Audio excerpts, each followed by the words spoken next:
Hey guys, this is Goku, and on this channel we talk about poker and ideas that can improve your life. So if you're interested in that, go ahead and click the subscribe button because I'll be honored to have you here.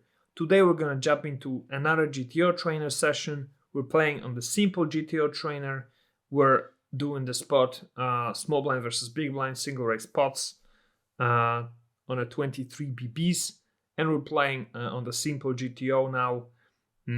This is the last session of our 100 hands per spot, and let's see what we do. So far, we've done pretty well. I would say we're at something like an average minus 15 ish of BB loss of EV per 100 hands, and hopefully we can even get this number down.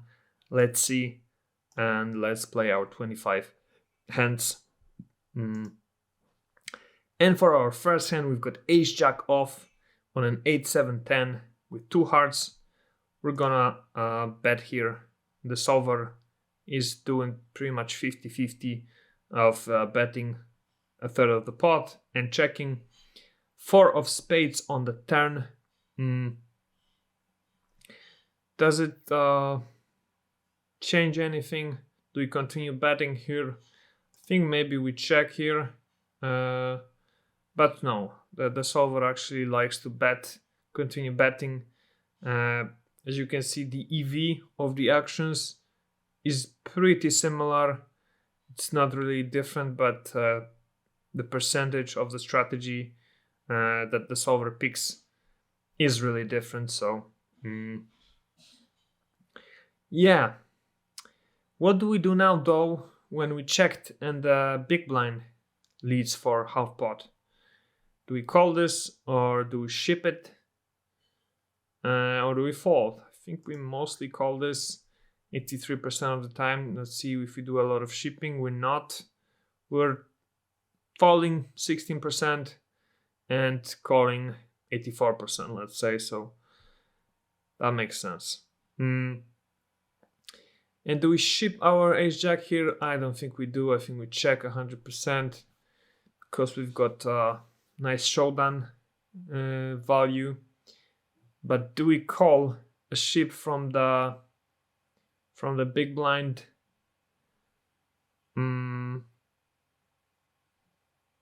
Let's think about this. I think we do. I think we call it a lot of the time. But that's actually wrong. At least looking at it from the solver's perspective. The solver is falling here 99.7%. Maybe our Ace Jack is too good to call. Maybe we're calling with like Ace 5 or Ace 3. But with Ace Jack we're falling. Got the Jack, which is blocking some of Jack X combos, which could be the straight or straight draws. I guess maybe that's the reason we're falling here, Ace Jack.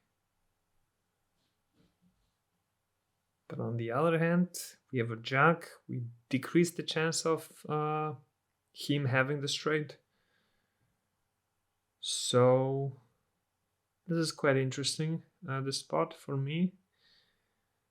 As you can see, the EV loss again is small, but the strategy is interesting. Not calling here at all with this hand. Okay, let's go to the next one. King 5 off on a Jack 10-6, small blind checks. I think we're gonna check it here. Solver does so as well, 91% of the time. Now the small blind leads for half pot on another Jack, and I think it's completely fine to fold it here. The solver is doing 1% of min raising, so insignificant. King 9 on a Queen 9 tray. I think we can bet it, but the solver checks 85% and bets 15. but the villain folds. 10-9 on a 9-6-4. It's obviously a bet. Solver agrees. We've got a 6 of clubs on the turn. We're gonna continue betting, and the villain folds. Ace-9 off on a 9-6-6. A small blind leads to us for a third of the pot. And we're just gonna call here. We see the solver likes min raising here a lot with this hand. And he's even shoving 0.3% of the time. Small blind checks now on the ace of diamonds. We're gonna bet half pot, and surprisingly the solver likes to check here 95% of the time on this ace, which I would almost never do here with this hand.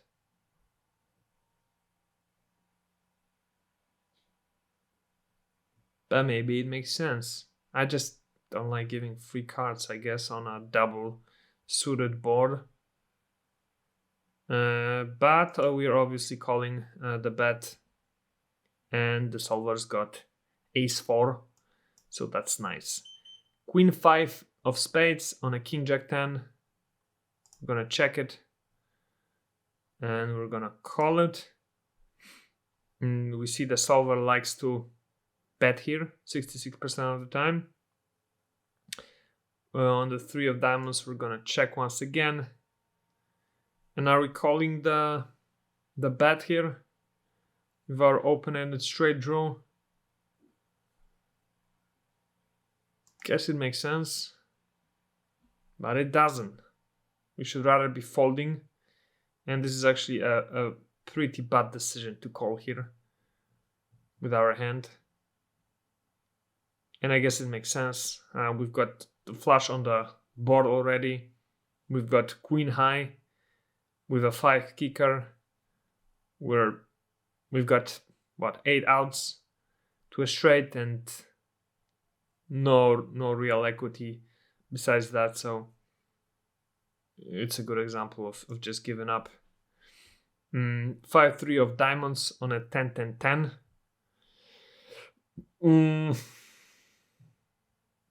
Now do we call one bet? Do we fold? Guess we fold.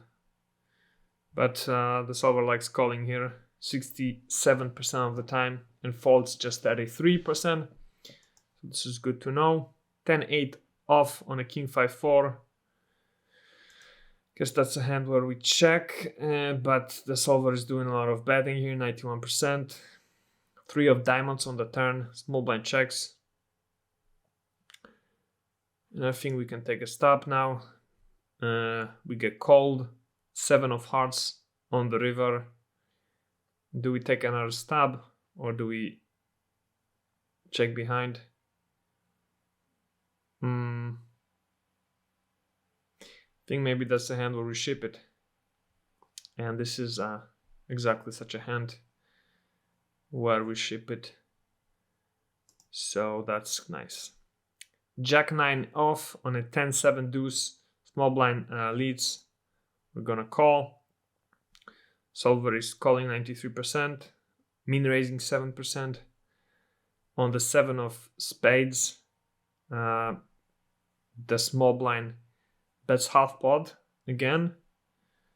And do we call this again or do we fold? I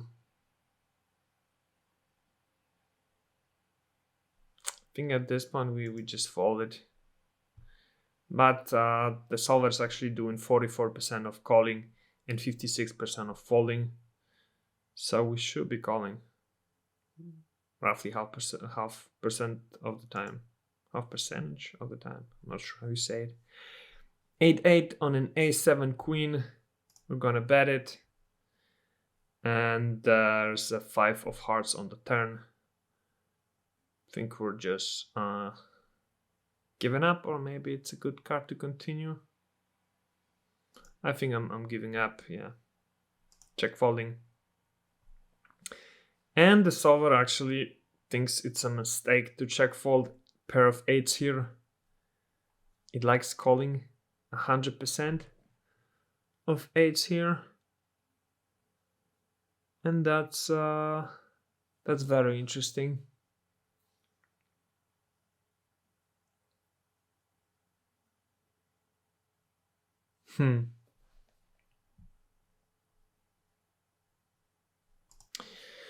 But nonetheless, we move forward. Jack 10 off on an ace 10 7. We're continuing, and thus the villain calls. We have an 8 of hearts on the turn. We're gonna check it now. And on the 5 of clubs on the river, we're gonna go for some value, and we go to showdown where we win versus a pair of 8s. So that's lovely. Let's see. Yeah, the solver is also doing 7% of shoving here on the river and 5.5% of checking. Jack tray of spades on an ace 9-9. Small blind checks to us. We're gonna check as well. 4 of clubs on the turn. Small blind checks. And we're gonna try and go for a bet, which the solver does 23% of the time.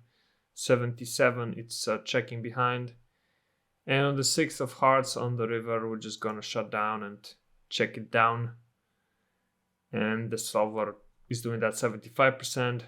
12.5 is betting half pot, and 12.5, let's say, it's shoving.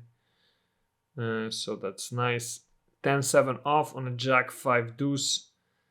The solver, the small blind leads to us. And again, this is a hand I'm perfectly happy with falling. And this time the solver agrees with us. Ace 4 of clubs on a 7 tray ace. Is that a hand where we call? Well, we check. It's not. We should be betting here. Always with our ace. Which is surprising. But whatever. Queen 8 off on a king queen 7. We call this. 5 of hearts on the turn. Small blind checks. Nothing we check behind. Solver agrees with this line. 3 of spades on the river. And I think our most frequent play here is to just go for the value. And surprisingly, it's not. Surprisingly, in this case, the solver is just checking behind our pair of queens.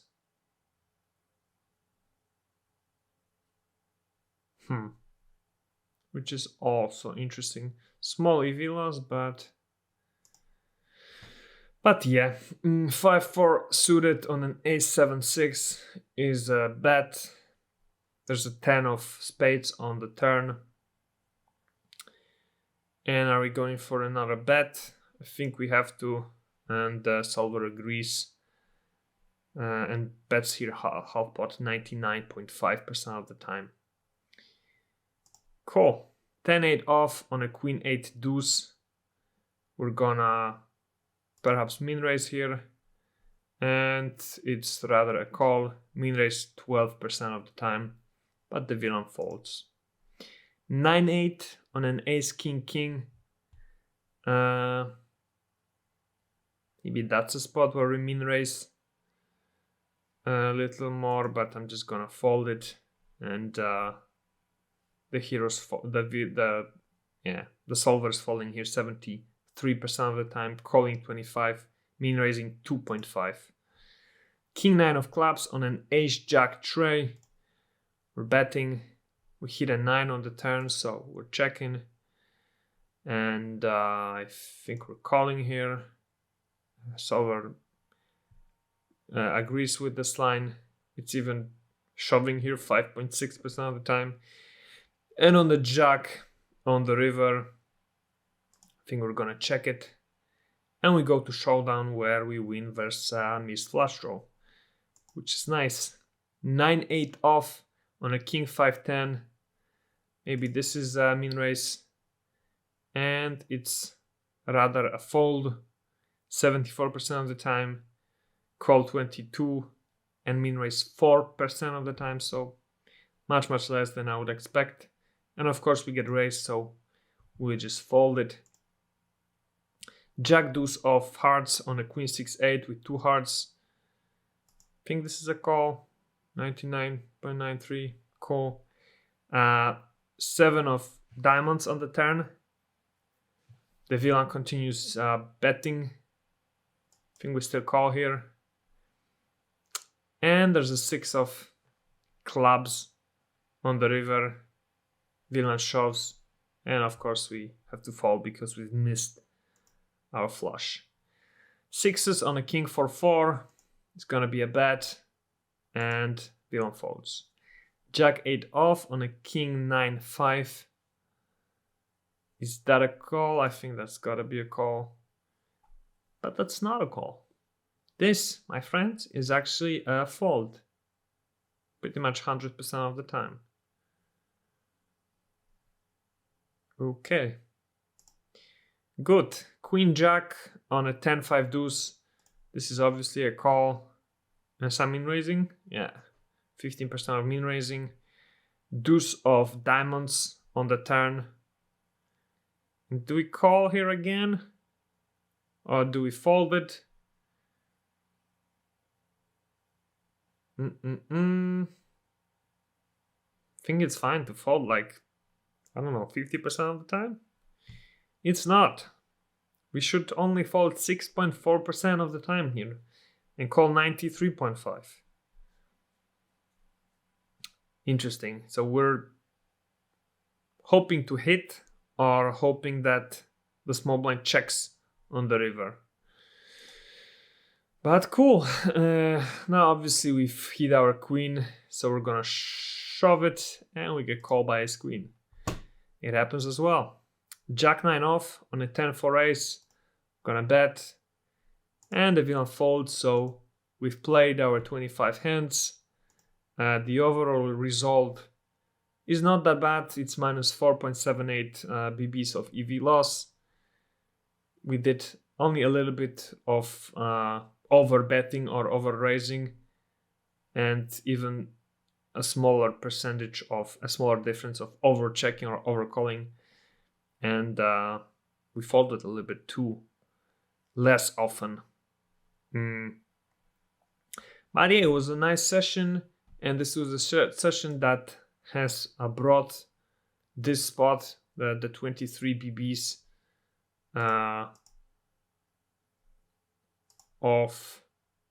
the 23 BBs, small blind versus big blind, single raise pots. It brought us to an end of this spot. As you can see, our overall EV loss per 100 hands is at minus 17.54. So that's a great score, I would say. Really happy with this. And yeah, it was fun playing the spot. I enjoyed it. Can maybe take a brief look, because I see we have some time still. Can take a brief look at the most EV heavy decisions that we made. The biggest losses. So this was one of the big errors. Yeah, but we cannot see the villain's hand for some reason here. So we can. Oh yeah, it doesn't matter the hand. Sorry. So with ace 4 off on a jack 10-9, we selected to check. Villain bet 1.8, and we selected to call. So calling with ace high on a jack 10-9, so check calling actually, on a jack 10-9 with 2 hearts, and if we have an ace 4, is a bad idea and is a big EV loss, minus 2.48, as you can see. Our ace high is just worthless here, it seems like, for the solver. So that's good to know. Second hand where we lost over 2 BBs of EV loss is this one. Again, ace 5 on a 10-5-4 deuce. So the action on the flop was fine. We bet. We led for a third of the pot. Villain called, and on the turn deuce of diamonds, we checked.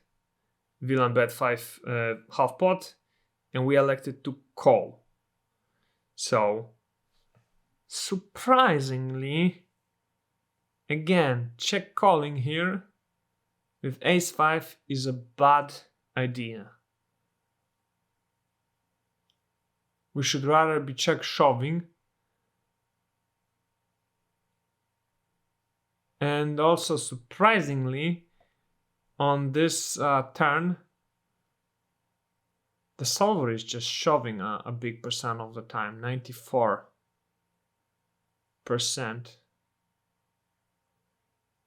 Yeah, I guess this is about effective stacks really, and that's why we're playing so aggressively here.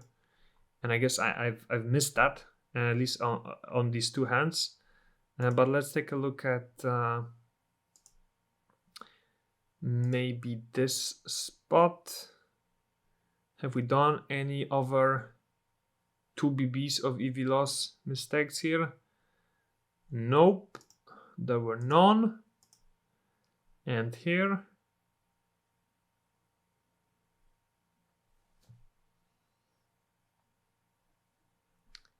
also no biggies.